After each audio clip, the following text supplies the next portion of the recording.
Okay, it's W. It's not the prettiest thing in the world, but give credit to LaBelle's bunch. I think they're a good basketball team, and they did some nice things early. We got off to 9-0 or whatever it was, and at that point they started running clock for 15 or 20 seconds before they started actually running into trying to be aggressive and play, and it did take us out of the tempo that we wanted. We went to a lot of different lineups tonight, played a lot of people.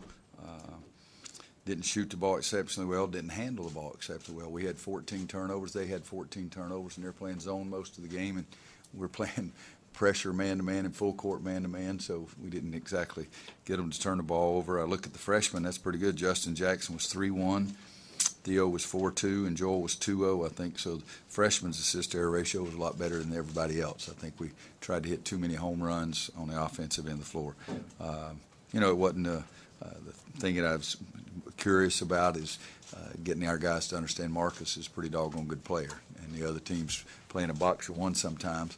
It'd probably be good to have some guys go set some screens for him and help him out a little bit. That wouldn't be the dumbest thing I've ever seen anybody do. So got to work on that a little bit more. At the same time, we did share the ball around quite a bit. We just didn't make 2 or 3 footers or 3-pointers, either one. So we got to shoot the basketball better. We got to get more out of our defense. And first half, I was really disappointed in rebounding. They had 7 points from offensive rebounds to our 3, and we ended up 16-13. So it was 13-6 in the second half, and that's what we have to have. Questions? Coach, you said you would probably stick with the same lineup coming into tonight, but JP didn't start. What was the reason for that? JP made a mistake in practice, did something I didn't like, and so didn't start him. It's over with now. He came in the first, I think he may have been the first substitution, and then started in the second half, so it's no big deal. But he's had a great preseason. He really has. He's done some nice things for us, and he's been one of our better players and had as good a preseason, if not the best preseason practice period of anybody on our team. How do you think Theo responded to being, having to start or getting to start, I guess, his first game as a freshman? He was okay. It's a different game than the exhibition games. There's more involved, more people in the stands, to say the least, than there was the other night. But I think he did fine. Theo and Justin and Joel Berry are going to be very good players for us. What do you think of the execution just against the zone? That'd be that old joke about what do you think of the execution of our team, and the coach says I'm in favor of it. That kind of thing is. I didn't think we had very good. You guys will get it in a minute if you didn't already have it. Barry will get it before he goes to bed tonight. Okay.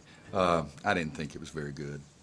And it's this time of year, we got so many things that we've got to improve on. So we practice every day trying to get better in everything, but we weren't very sharp.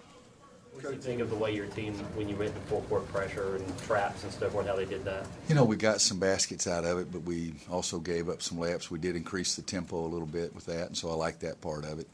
A couple of years ago, we started out against Oakland and shot 75% in the first half and looked like world beaters and didn't shoot the ball the rest of the season worth a darn. So I like the fact that you play a pretty doggone good team and you have some struggles because everybody's got to look at themselves and the things we made mistakes. They've got to learn from it and then try to change it. But I think the pressure was okay, but not great. We've been trying to work on our foundation in North Carolina as long as I've been here, even as assistant or head coach. Our foundation is our running game, our half-court pressure defense, and our freelance. And that's what we've spent the majority of the time on. So we haven't spent nearly as much time on the press. And I think we've had one time in practice that we played with JP as a 4-man. And so I went with that tonight just to see something because Bryce was in foul trouble and Isaiah was struggling. And so trying to do a lot of different things and play a lot of different lineups. I guess we had probably 10 or 11 guys played double figures minutes. So, following up on that, Coach, the full court defense, is that something that you saw in the opponent you were playing tonight, or something that you maybe hope to work in more with this team that you have? No, I'd like to do it more with our club. I mean, the only tape we had was their scrimmages, and so no, it's things that we need to do as our team is to try to see if we can be a little better in the full court.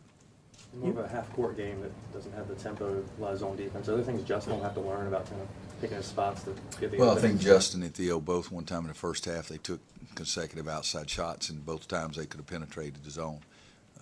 People play zone. Why? Because they want you to shoot from the outside. I don't want to do what the other team wants. I hear coaches say we took what they give us. I don't like that. I want to take what Dickens I want. And so I think we settled too much for the outside shot in the first half against it and moved a little bit better in the second half. You mentioned on Wednesday being able to face some adversity before going to the Bahamas. Is this kind of a game for a good learning experience for the guys? I think it is a good learning experience. A good team, very good coach. And those kids played really, really hard. You know, again, you think of it, one play in the first half, they had one guy going for the rebound. We had 4. And there was off the board, off the rim, on the floor, and who came up with the ball? Their guy. And so we'll see that play at practice tomorrow. How much zone offense have you guys worked on? Well, we've worked on it quite a bit, but you can't simulate what they do, regardless, unless you spend a lot of time working on zone, and we don't do that. So that's the reason this kind of game is so much more valuable to us getting better later on. Did you like some of the interior passing in the second half? Some of it, but, you know, we turned it over sometimes trying to force the home run, as I said, trying to make the great play too. We've been passing it really well. Big guys have been passing it well. First half, JP makes a really nice bounce pass to Bryce. Bryce goes up, misses, it gets fouled. But we got to make those shots too. Who stood out to you most on the defensive end? Wow. Nate Britt, probably. I think Nate did a nice job of trying to put pressure on the guard. It's a short list. It's a short list. A couple more. Joe had the high with 12 points. You envision this being the kind of team that has balanced scoring to where, you know, the lead scorer isn't going to have a 20, you know, necessarily have a big production. You know, I'll answer the question both ways, yes, but I think we'll have 5 or 6 guys that throughout the course of the year will have 20 points at one time or another, because I think we'll have that kind of ability to score. But I've always liked to balance teams so much better. It's harder to prepare for a team that's got more than one guy doing the scoring. Joel had a couple good plays, a couple of shots, ran the floor really well and got fouled on one sequence. How much have you seen from him in preseason of maybe developing a little bit more? I think Joel's getting better. You know, it's hard because in the first half he was in the game and the shot clock's winding down. We run switch and the guy dribbles right to the basket and lays it up because he doesn't get out and switch. You know, but yet he's got an ability to shoot the ball as long as his shots are simple. You know, you don't have to duck your head and go skip to Malou and dribble it 17 times to shoot the daggum basketball. And that's the shots that he made tonight. And so, no, he's getting better, and that's the thing. I think Bryce is a little better, Kennedy's a little better, Isaiah's a little better, Joel's a little better, Desmond's a little better, Jackson. So they just got to get a lot better in the games and not just be satisfied with being a little bit better. Take one more. We're not. Thank you. Thank you very much, guys.